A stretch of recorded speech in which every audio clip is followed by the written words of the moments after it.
திமுக வந்து ஒரு பலம் வாய்ந்த கட்சினா தமிழ்நாட்டில் அவங்க தான் இருக்காங்க. ஏன்னா நிறைய கூட்டணி வச்சுருக்காங்க.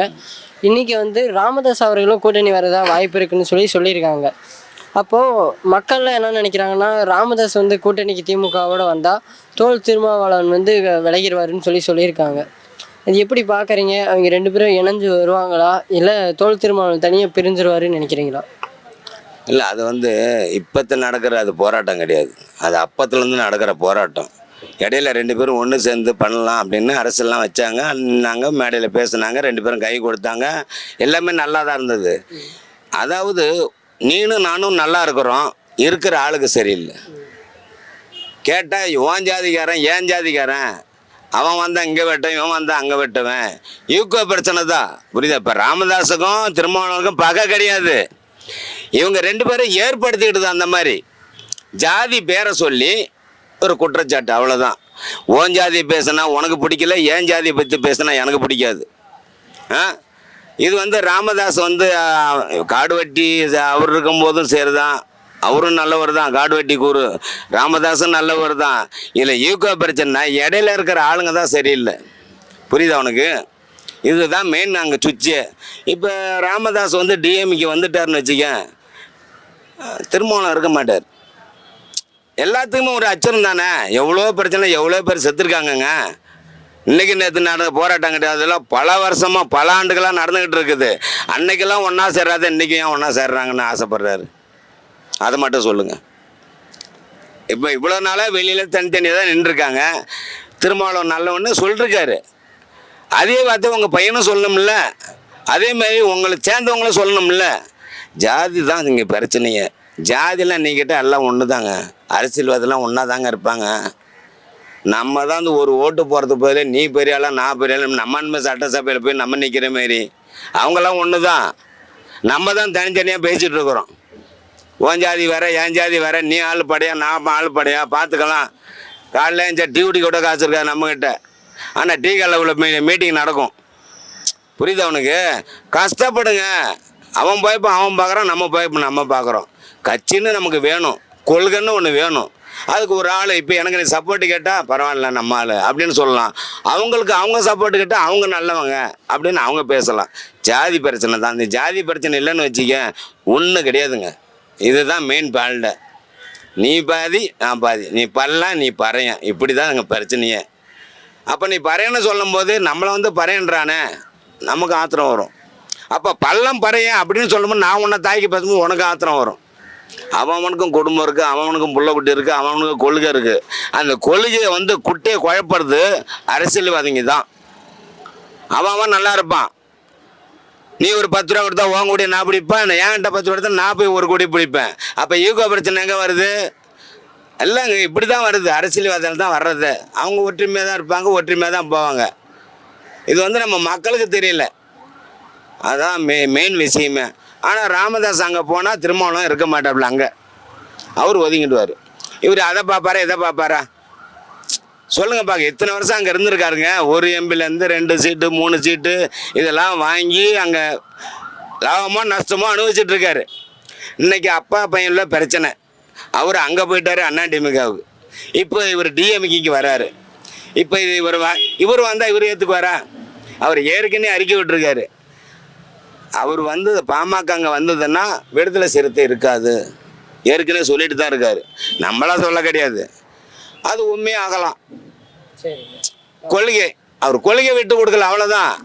அப்போ அவ்வளோ பண்ணிருக்காங்கல்ல, அப்போ அவங்கள சேர்ந்தவங்க தானே பண்ணிருக்காங்க. அப்போ இதில் மூத்த அமைச்சர் தானே அவர், இருக்கிறது வயசு மூத்தவர் தானே அவர் எடுத்து சொல்லக்கூடாதா? அவர் அறிவுரை சொல்லிருக்காரு எத்தனை வாட்டி. அவர் ஒரு நீ பெரிய ஆளா நான் பெரிய ஆளா, அப்படி தான். இதுதான் அங்கே அரசியல் ஓடிட்டு இருக்கு, வேற ஒன்றும் கிடையாது. இப்போ ராமதாஸுக்கும் திருமாவளவனுக்கும் பிடிக்காத விஷயம் ஒன்றும் கிடையாது. ஒன்றும் சொத்து தகராறு கொள்ள தகராறு கிடையாது, கொள்கை தகராறு, அவ்வளோதான். உன் கொள்கை சரியில்லை, என் கொள்கை சரி நான் வச்சுக்கிட்டேன், அவ்வளோதான். உன்னோட கொள்கை நீ பார்த்துக்க, என்னோட கொள்கையை நான் பார்த்துக்கிறேன். இப்படி தான் ஈகோ பிரச்சனை தான், வேற ஒன்றும் கிடையாது. அவன் அப்போ 3 அடிச்சுக்கிட்டு இந்த பங்கு போடு பிச்சை எடுன்னு அடிச்சுட்டு இருக்கானுவா. இப்போ வந்து ராமதாஸ் அவர்கள் வந்து திமுகவில் சேரதான் வாய்ப்பு இருக்குன்னு சொல்லியிருக்காங்க. திருமாவளவன் இன்னும் கேப்பலமா இருக்கு. இன்னும் கேப்பலாம். அவனெல்லாம் சேர்த்தா இன்னும் கேப்பலாம். திருமாவளவனை அசைக்க முடியாது. இன்னைக்கு வந்து திமுகவுக்கு எதிர்ப்பாக இருக்கிறது திருமாவளவன் தான். புரியுதா?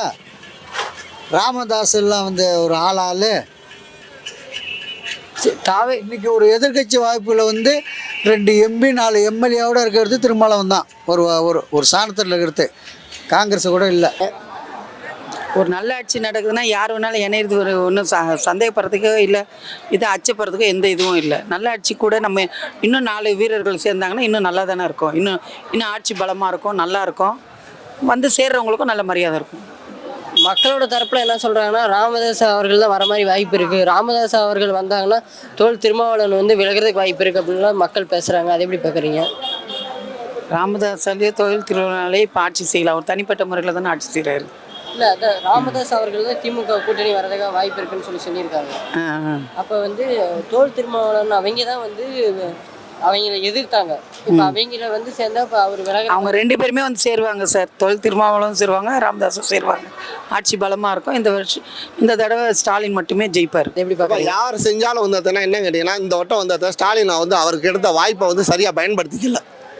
அவங்களுக்கு கிடைச்ச வாய்ப்பை வந்து அவர் சரியாக பயன்படுத்திக்கல. என்னோட இதுபடி அந்த இடத்துல வந்து ஸ்டாலின் வந்து இந்த இடத்துல இன்னும் எவ்வளவோ இம்ப்ரூவ்மெண்ட் பண்ணியிருக்கலாம், பண்ணலை. எவ்வளவோ கடனில் வந்து விட்டுட்டு போயிட்டார். இது வந்து எனக்கு தெரிஞ்சு ஒரு கூட்டணி ஆட்சியாக தான் அமையும் அப்படின்னு நான் நினைக்கிறேன்.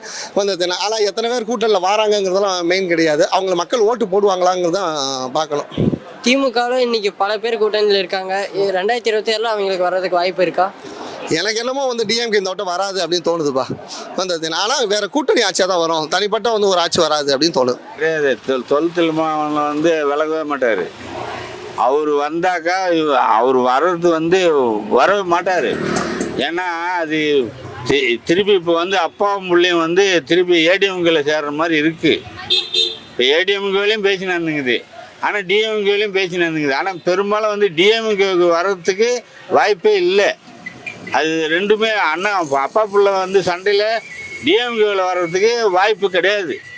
ஆனால் ஏடிஎம்கேவில் போகிற மாதிரி தான் இருக்குது. பேச்சுவார்த்தை அப்படி தான் இருக்குது. 2026 யார் வர்றதுக்கு வாய்ப்பு இருக்குன்னு நினைக்கிறீங்க? 2026 யார் ஆட்சிக்கு வருவாங்க? யார் வர்றதுன்றது அது ஏன்னா இன்னைக்கு இருக்கிற அரசியல் சூழ்நிலையை வந்து பார்க்க போனால் யார் வருவானே தெரியாது.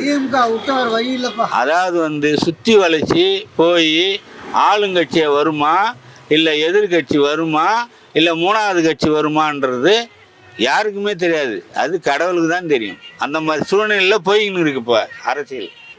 ஏன்னா இந்த பக்கம் பார்த்தா வேறு மாதிரி பேசுகிறாங்க, அந்த பக்கம் பார்த்தா வேறு மாதிரி பேசுகிறாங்க. ஆனால் அவங்க சொல்கிறது உண்மையா இவங்க சொல்கிறது உண்மையா யார் சொல்கிறது உண்மைன்றது தெரியாமல் இருக்குது. இது இடையில விஜய் வேறு பூந்துக்குன்னு அவர் வேறு நாங்கள் அந்த ஓட்டை பிரிச்சிடுவோம், எங்களுக்கும் டிஎம்கேவுக்கும் தான் எதிரி, நான் டிவிகேவா இல்லை டிஎம்கேவா அப்படின்ற மாதிரி பேசிக்கின்னு இருக்கார். அதனால் யார் வருவாங்க, யார் ஓட்டு உடையும், யார் சாலிடாக தனி கட்சியாக வருவாங்க அப்படிங்கிறது தெரியாது. எல்லாம் குழப்பத்தில் தான் இருக்குது இப்போ அரசியலே.